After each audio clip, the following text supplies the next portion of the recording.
estimada audiencia, y bienvenidos hoy, lunes 22 de febrero del 2021, a una nueva edición de nuestro programa De Aquí y de Allá, con sus servidores Beatriz Rangel y Carlos José Rangel. Hoy nuevamente conversaremos sobre los sucesos más destacados ocurridos la semana pasada aquí y allá. La semana que pasó se inició con una tormenta de invierno que afectó grandes partes del sur de los Estados Unidos y en particular al estado de Texas.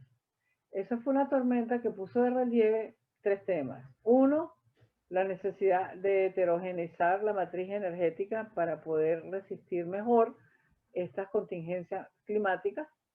Dos, el impacto que tiene el cambio climático sobre las manifestaciones climatológicas, como los huracanes y como las tormentas, sean de verano, o sea, sean de lluvia o sean de nieve.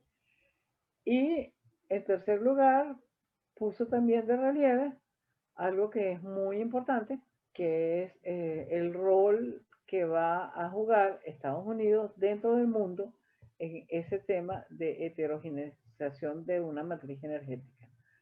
Yo creo que de ahora en adelante el debate va a ser bastante más atado a la realidad que basado en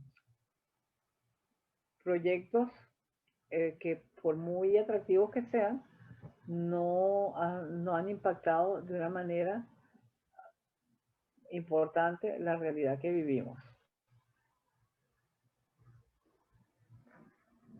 Bueno, así es. El caso de Texas, el caso de la tormenta de invierno en Texas, ilustra definitivamente el problema las debilidades y las fortalezas de la heterogeneidad en las fuentes de generación eléctrica. Definitivamente, si hay una demanda inesperada y existe una capacidad de reserva de fuentes alternas, es más probable que ocurrencias como la que sucedieron en Texas sean menos probables y sea más seguro y más confiable, pues, la red eléctrica. La dependencia sobre los hidrocarburos que tiene la región ilustra el problema que ocurrió en Texas, puesto que no se habían preparado para un invierno tan fuerte que ocurre a cuenta del cambio climático y los cabezales de los pozos, los instrumentos, los generadores se congelaron y no pudieron generar suficiente electricidad para la gran demanda que ocurrió debido a la necesidad de calefacción. Y aparte de eso, tampoco habían considerado el tipo de aspas de viento y motores para los generadores de viento, y estos se congelaron. Y al ocurrir todo eso, se cayó la demanda casi de emergencia. Estuvieron llamando en horas de madrugada a todos los distribuidores para que manualmente hicieron los apagones escalonados, porque el resto, si no, decían que iban a tener una crisis de semanas o hasta meses en la red eléctrica, que se hubiese caído automáticamente, volando transformadores y otras situaciones por el estilo. Yo creo que no hay mal que por bien no venga, que esta tormenta, como tú bien señalas, ha puesto de relieve las debilidades de las políticas energéticas que todavía están muy ancladas al pasado. Creo que es necesario anclarlas muchísimo más a lo que es este siglo, y este siglo no solamente demanda que tengas otras fuentes renovables como es la solar y como es la eólica, sino también que de alguna manera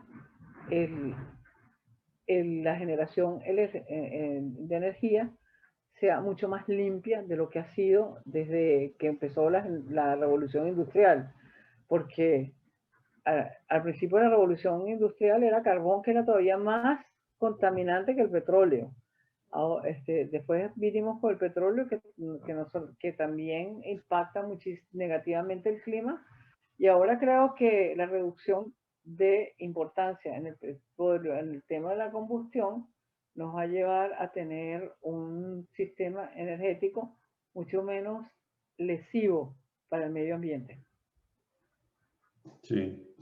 Ahora, internacionalmente hay algunas industrias del Estado que están orientadas sus inversiones todavía viendo hacia el pasado en vez de hacia el futuro. El caso de Argelia, el caso de Azerbaiyán, que están incrementando su inversión en toda la infraestructura relativa a hidrocarburos en vez de utilizar esos mismos recursos básicamente para, por ejemplo, en el caso de Libia, que está ahí a la parte de Europa, tendría capacidad eólica y solar para suministrar una gran cantidad de energía eléctrica ahí y está haciendo inversiones en hidrocarburos. Ahora, como tú bien decías en otro momento, eso puede ser que estas empresas en las que ellos están invirtiendo, más bien a largo plazo sean adquiridas y privatizadas en vez de seguir en manos del Estado y eventualmente bueno, cambie esa situación también. Me da la impresión que esas empresas del Estado van a, en este siglo, van a transformarse. Yo no sé exactamente cuál va a ser el sentido de la mutación, pero como las conocemos ahora, empresas públicas con capital público, con gestión pública, van a ir desapareciendo y creo que vamos a ver muchísimos más sociedades mixtas, o sea, empresas mixtas, o vamos a ver que muchas de ellas terminan siendo adquiridas. Muchas de ellas pueden ir al mercado de capitales, como es el caso de lo que están tratando de hacer los sauditas. Si los sauditas querían colocar a Aramco en el mercado de capitales, lo que pasa es que creo que eso no se dio porque la valoración que le daban las sauditas a Aramco no era la valoración que le daban los mercados. Pero más allá de eso, creo que por ese camino van a ir. Entonces, claro, las que vayan, las que se vuelvan públicas, van a tener las presiones que tienen todas las empresas energéticas hoy en día, como Exxon, como Shell, como todas las empresas, los grandes conglomerados energéticos.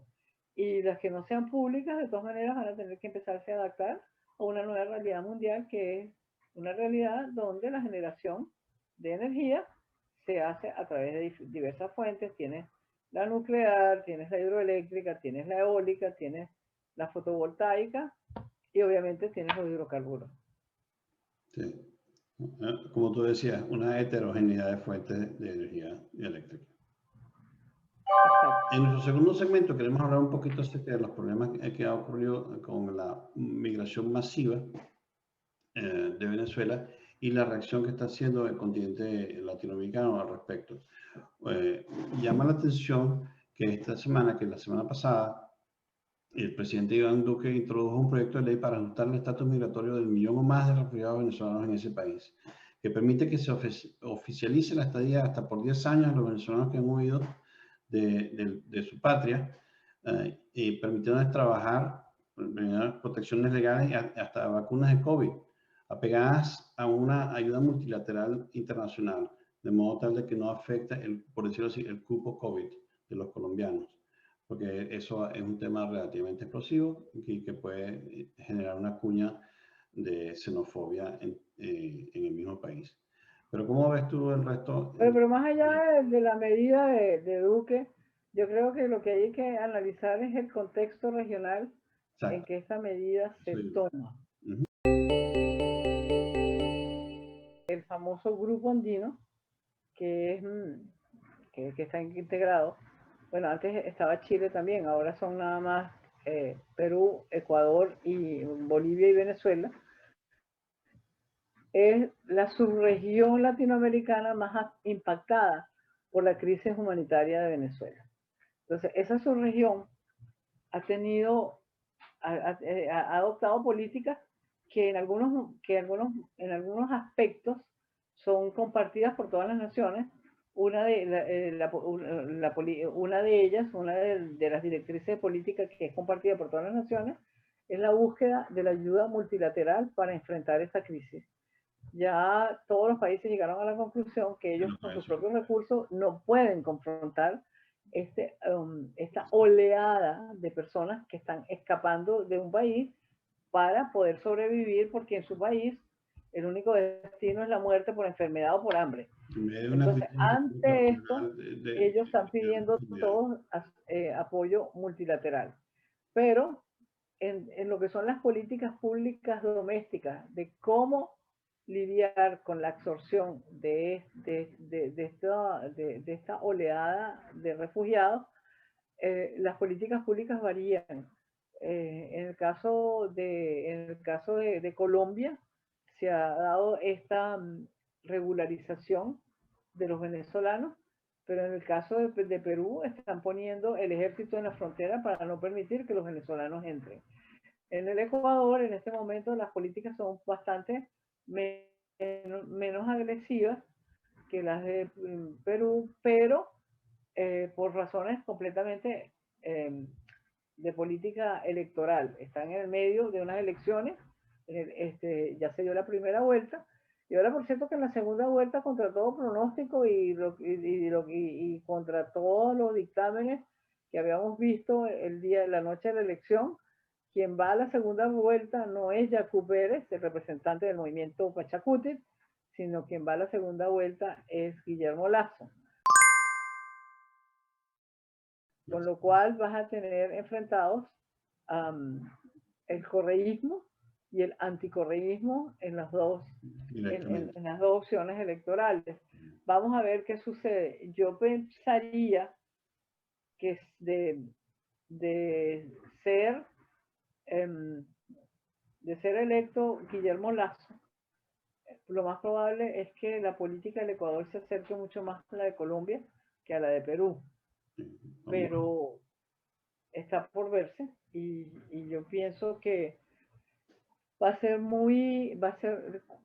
cualquiera de los dos que gane va a ganar por muy poco margen. No sé si tuviste la oportunidad de leer el artículo de Moisés Naim acerca de las elecciones en Ecuador y cómo pueden ser un indicador interesante para el resto de Latinoamérica acerca del continuismo versus la renovación, y la democracia. Acuérdate que democracia es renovación, sí, al igual que el capitalismo es renovación. Una de las cosas que decía Moisés era que aparentemente el continuismo a través de testaferros, básicamente como el señor en Ecuador, Maduro en Venezuela, la Kirchner en Chile y demás, y por supuesto también en Bolivia, está tratando de ir en contra de lo que es la democracia. La democracia de renovación con nuevos líderes, en donde si el líder no funciona, los electores o los votantes, los ciudadanos, simplemente escogen a uno nuevo. Es difícil porque el populismo es muy tentador, pero también el liberalismo puede ser bastante provocativo, porque la promesa del populismo es decirle a todo el mundo que todo va a estar bien y que yo te voy a cuidar. Pero la promesa del liberalismo es decir, te voy a dar oportunidad para que tú te mejores, ¿no? Vamos a ver qué sucede en Ecuador. Hay varias elecciones que están ocurriendo en Latinoamérica. Próximamente también tendremos la de Perú y veremos qué sucede ahí. Bueno, Carlos, pero francamente, yo sí, francamente no lo veo así. Yo sí creo que se han hecho avances desde el punto de vista de la política de reforzamiento de la democracia. Vamos a ver. Sí, Argentina, que es un caso que tocaba de mencionar. Pero está enfrentado el Mira, Argentina, la señora Kirchner no hubiera ganado si ella hubiera sido la candidata. Ella tuvo que poner otra persona, que una persona que es todo lo contrario de lo que es ella. El presidente Fernández es un tipo de consenso, o sea, que le gusta construir consenso, que le gusta tomar decisiones acompañado por otras fuerzas políticas.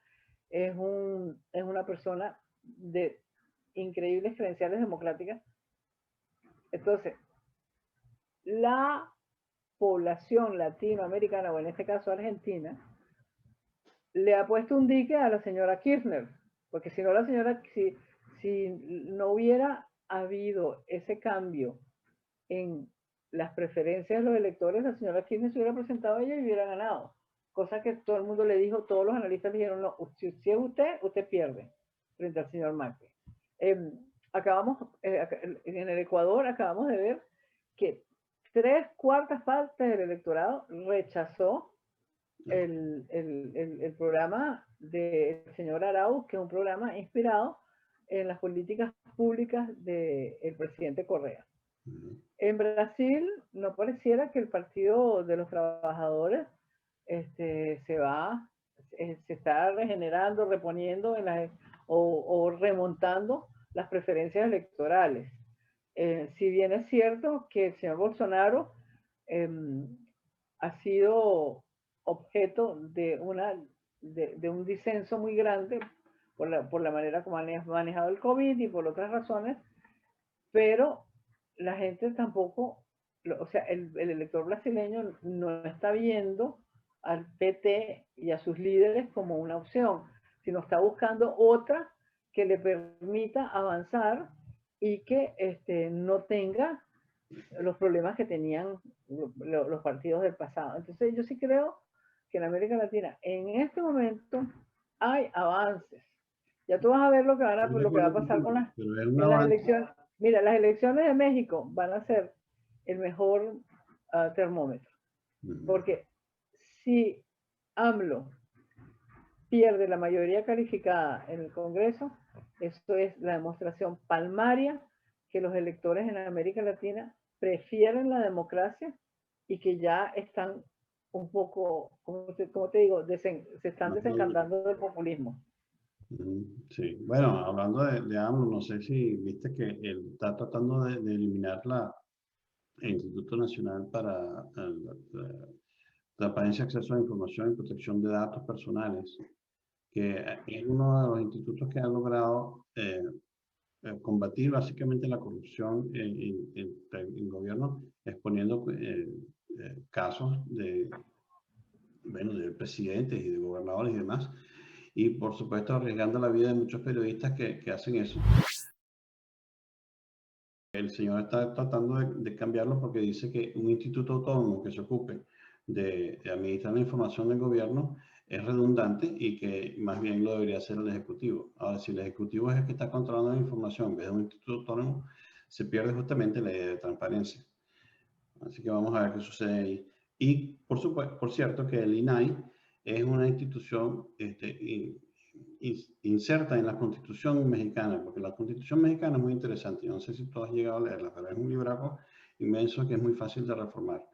Entonces, pero se reforma con el Congreso. Y lo que tú estás diciendo es correcto, que él puede, ahorita en este momento, reformar la Constitución, pero si pierde la mayoría, la supermayoría en el Congreso, ya no lo podrá hacer. Así que hay muchas cosas en juego en México ahorita. Pero es que todas las reformas constitucionales que han habido en México han sido por consenso, o sea, se han tenido que formar coaliciones interpartidistas para estar de acuerdo y por eso las reformas constitucionales en México han sido para democratizar, no para imponer totalitarismo. Y revertir el INAI, la autonomía del Centro de Información del gobierno, sería más bien irse hacia el totalitarismo. Y no creo que suceda a menos que tenga la supermayoría que estás diciendo que puede perder ahorita en junio. Bueno, y ahora, ¿qué tal? ¿Cómo te parece lo que está pasando en Cuba? Ya van por el segundo periodo especial. Sí, bueno, por supuesto, una de las cosas que ocurrió con el COVID es que se derrumbó el turismo completamente.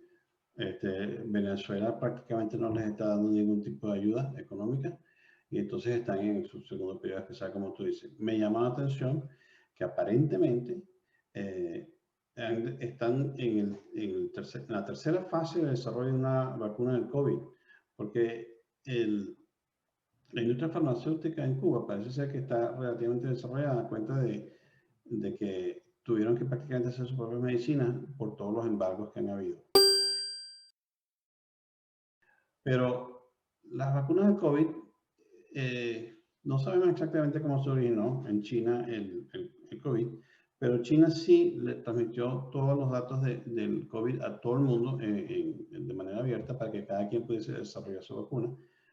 Cuba lo aprovechó, está en tercera fase de prueba de algo que parece que puede ser exitoso, una vacuna que se llama Soberano 2, que van a hacer pruebas tanto en Cuba como en Irán, y México está interesado en comprarlas. Y Cuba entonces quiere aprovechar esta posibilidad para hacer turismo médico de gente que se vaya a Cuba a vacunarse. Ahora, eso me llama mucho la atención porque eh, la vacuna aparentemente se da en 3 dosis y no necesita refrigeración, 3 dosis en 6 semanas. Pero los turistas podrían ir a la isla, ponerse una y llevarse 2 para que a las 2 semanas se pusieran las otras dosis. Eso me parece una pérdida de control total de la medicina. La gente a lo mejor no se la pone, sino que la vende después.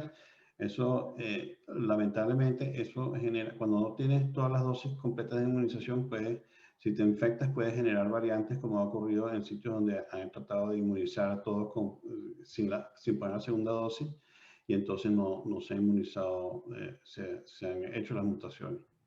Vamos a ver qué Pero pasa. yo no sé, mira, Carlos, la verdad es que, bueno, yo creo que si Cuba está haciendo eso, lo está haciendo porque está desesperada por tener divisas y Sí, entonces está claro. viendo la vacuna una oportunidad para tener divisas. Ujú. Pero hace muchísimos años ellos también vinieron con el tema de que tenían la cura para el cáncer, que era una medicina que se llamaba el interferón, y yo no he sabido, yo sé que en Francia y en en algunos hospitales de los Estados Unidos, de universidades de Estados Unidos, hicieron pruebas con el interferón, pero obviamente esas pruebas no pudieron haber sido exitosas porque yo no he oído que a nadie lo estén tratando con interferón, Sí, yo tomo esa ¿sabes? noticia con un granito de sal, porque la verdad es que me parece muy difícil, primero con la infraestructura que tienen, y segundo con las pruebas que no sabemos cómo van a ser. Yo creo que hay algo de propaganda ahí que no es necesariamente. Algo de propaganda, mira, dos cosas tiene Cuba. Una, que es un estado gigolo, sabe perfectamente de quién vivir. Primero vivió en la Unión Soviética, ahora vive en Venezuela. Y Ujú. ahora como Venezuela ya no tiene un centavo, está buscando de quién vive. Y el otro tema es que manejan el tema de la dimensión de las comunicaciones, la manejan de manera magistral. A mí me Eso llamó no se mucho la atención puede, esa noticia por eso no Nicolás. se pone ni en tela de juicio. Sí, sí, sí. Entonces, Vamos pura a ver, propaganda lo más probable. vamos a ver. Dicen que van a tener 100 millones de vacunas y que las van a vender por todas partes. Vamos a ver. Vamos a ver. Bueno, mira, por cierto, pero que no hemos hablado, Carlos, del tema tan importante que sacó Wall Street Journal. El Wall Street Journal sacó en primera página el tema de que los fondos,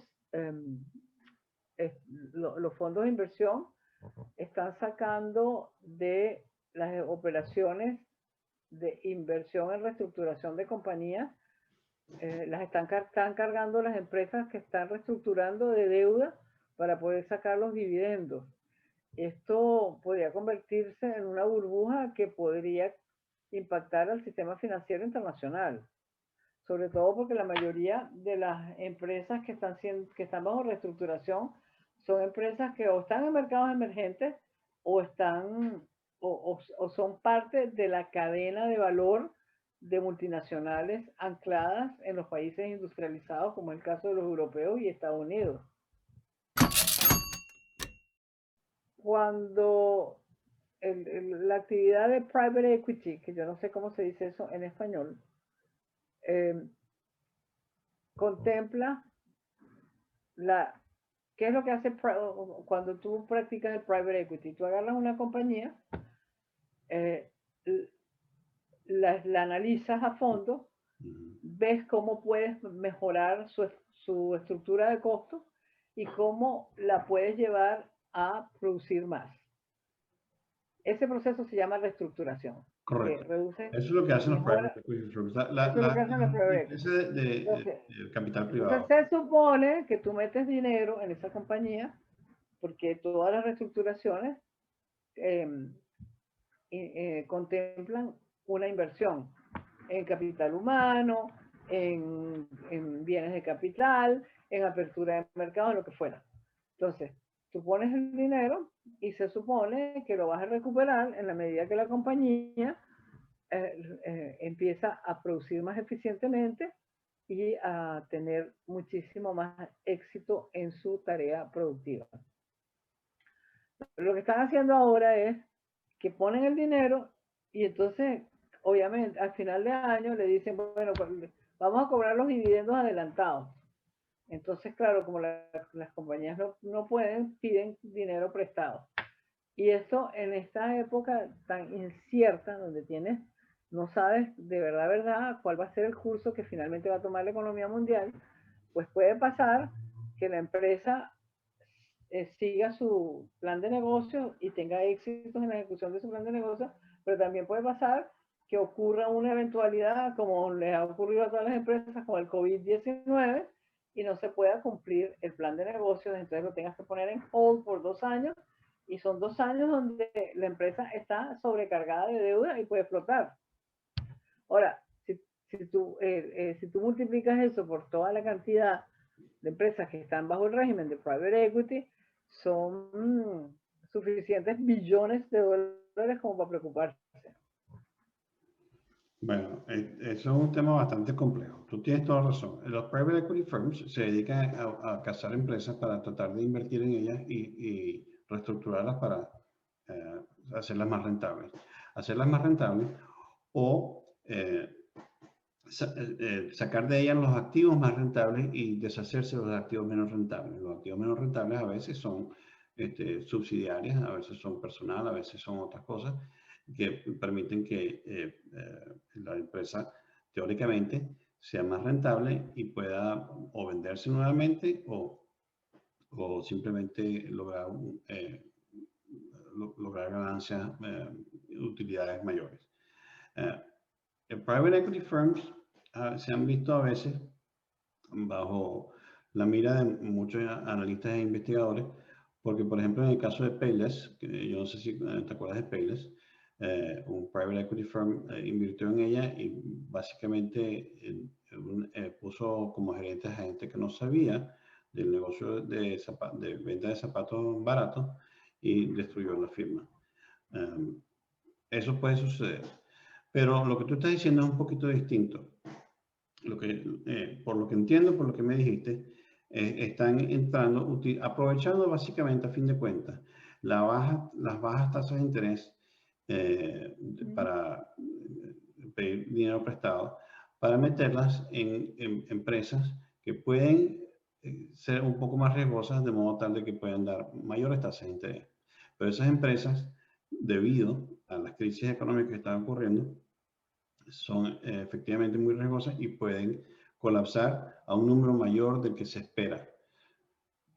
Eso es la incertidumbre económica. Yo no estoy seguro que estemos enfrente de una explosión o una implosión de mercado o un bubble. Pues hay mucho dinero que se está invirtiendo en empresas porque los capitales están baratos ahorita y eso probablemente significa que hay inversiones que están haciendo en malas empresas. Es correcto. Vamos a ver qué sucede, pero todavía es demasiado temprano para Carlos, creo que hemos llegado al final del programa.